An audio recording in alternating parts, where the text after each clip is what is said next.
We grow loquat from a seed about 10 years ago. It's absolutely delicious. This is also the first fruit you can have from fruit trees because it's earliest spring harvest. It's absolutely wonderful.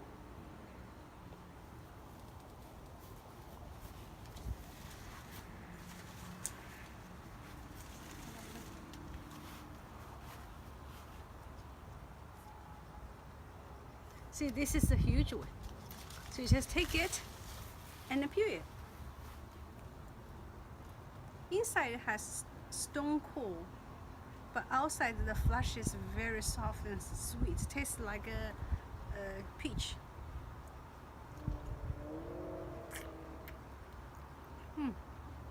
Pretty good. There are lots of them. Look here, a bunch of.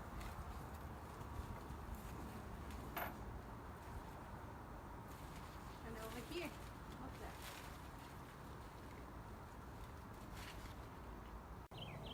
To grow loquat, it is really easy. What you need to do is to get a couple of seeds like this one, then bury them in the ground.